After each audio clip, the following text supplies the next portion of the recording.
주일을 준비하며 기다리는 토요일 저녁입니다. 오늘은 마가복음 10장 17절에서 31절까지 바늘길을 통과하지 못한 부자라는 제목으로 함께 은혜를 나누려고 합니다. 오늘 예수님을 찾아온 부자 청년은 부유한 가정에서 태어나 어릴 때부터 율법을 배웠고 자라면서 부모의 말씀에 어긋남이 없었고 무엇보다 하나님의 계명을 열심히 지키는 사람이었습니다. 거기에다 많은 재물까지 가졌습니다. 제자들은 이 사람이야말로 그들이 바라던 신앙인의 모습이며 주님의 제자로서도 흠없는 사람이라고 생각했습니다. 그런데 예수님은 생각이 달랐습니다. 그에게서 딱 한 가지 부족한 것을 발견했습니다. 그것은 많은 것 중에 하나가 아니라 영생을 얻기 위해서 결정적으로 필요한 그 한 가지였습니다. 예수님은 가진 것을 다 팔아 가난한 자들에게 주고 나를 따르라고 하셨습니다. 그런데 그렇게 열심히 계명을 지킨 사람이 정작 하나님의 아들인 예수님의 말씀은 지키지 못한 채 슬픈 빛을 띠며 돌아갔습니다. 예수님이 그에게 도전하셨던 부족한 한 가지는 무엇이었을까요?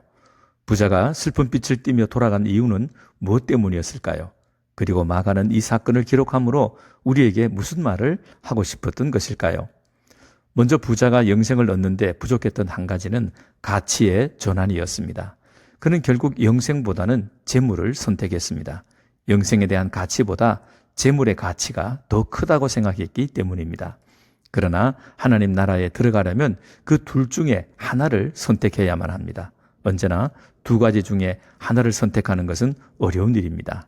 그러나 최고의 가치는 하나뿐이고 삶의 주인도 하나뿐입니다. 부자가 재물을 선택하느라 버린 예수는 영생을 주실 유일한 분이셨습니다. 어리석은 부자는 재물을 선택했지만 정작 자신의 힘으로는 그 재물을 지킬 수는 없었습니다. 재물의 주인은 하나님이시기 때문입니다. 그는 결국 알맹이는 버리고 껍데기만 가지고 간 어리석은 사람이 되고 말았습니다. 예수를 믿게 되면 날마다 가치의 전환이 일어납니다.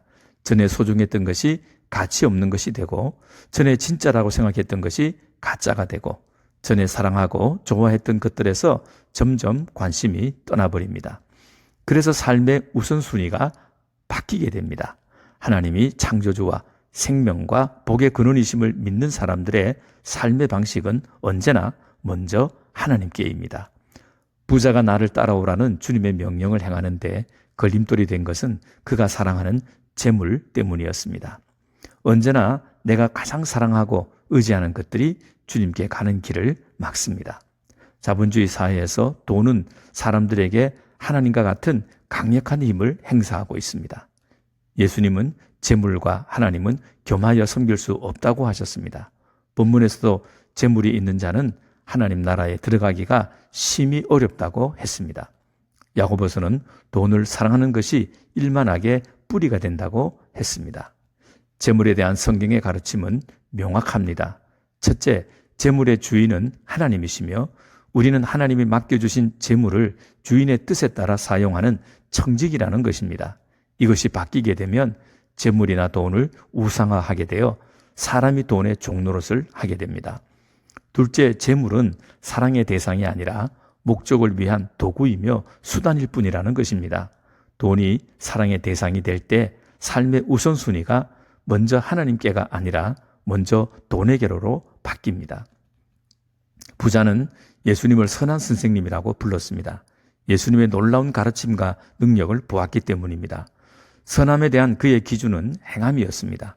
그래서 자신의 선함을 누구보다 예수님은 잘 알아보시고 칭찬해 주시리라 믿었는지도 모릅니다. 부자가 예수님에게 한 질문은 내가 무엇을 하여야 영생을 얻으리까 였습니다. 그는 자신이 율법을 지켰기 때문에 선하다고 생각했고 그와 같이 영생도 행함으로 얻을 수 있는 것으로 생각했습니다. 그리고 그 능력은 자신에게 있다고 믿었습니다. 예수님은 부자가 자기 기준으로 선함을 판단하는 것을 아시고 하나님 한 분밖에는 선한 분이 없는데 왜 나를 선하다고 하느냐 하셨습니다. 결국 그는 예수님의 말씀을 지키지 못하고 떠나므로 자신에게 선을 행할 능력이 없다는 것을 깨달았습니다. 하나님의 기준은 행함이 아니라 믿음입니다.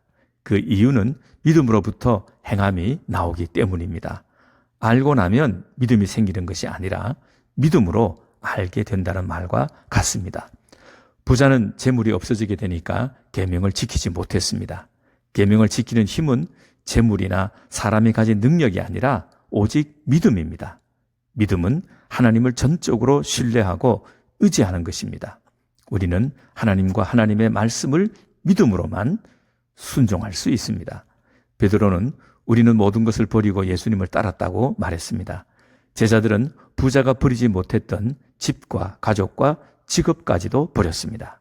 예수님은 하나님의 나라와 영생을 위하여 집이나 전토나 부모나 형제나 자식을 버린 사람은 현세에서 100배나 받고 내세에서 영생을 받지 못할 자가 없다고 하셨습니다.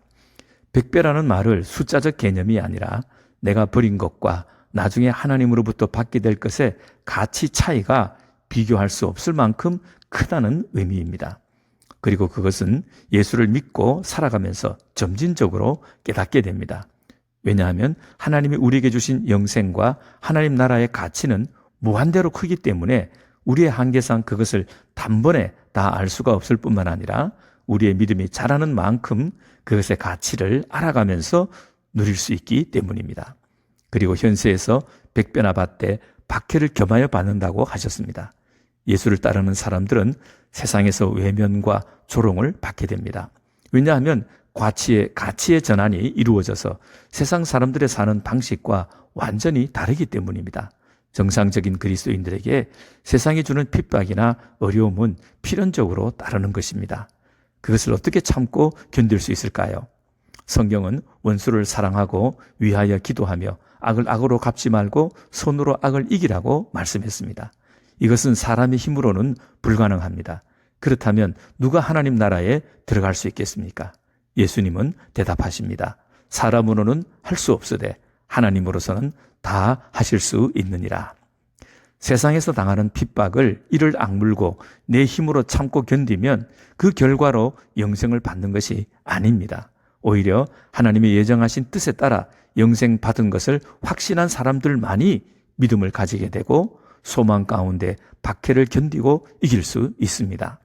예수님은 부자가 하나님 나라에 들어가기가 어렵다는 것을 가축 중에 가장 큰 낙타와 구멍 중에 가장 작은 바늘귀를 대조하면서 강조했습니다. 오늘 본문의 부자는 자기가 가진 재물 때문에 바늘귀를 통과하지 못한 사람이 되고 말았습니다. 그러면 누가 하나님 나라에 들어갈 수 있습니까? 첫째, 재물의 주인은 하나님이며 내가 가진 모든 것을 하나님으로부터 받은 것임을 믿는 사람입니다. 둘째, 그리스도인에게 재물은 목적이 될 수 없고 목적을 위한 도구와 수단에 불과한 것을 알고 삶의 우선순위가 항상 하나님과 그 나라가 되어야 합니다.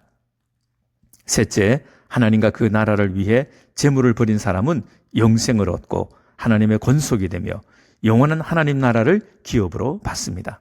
그것을 이 땅에서 이미 받고 누리고 있음을 믿는 사람은 주님의 제자로서 살아갈 때 오는 모든 손해와 아픔도 참고 견딜 수 있습니다.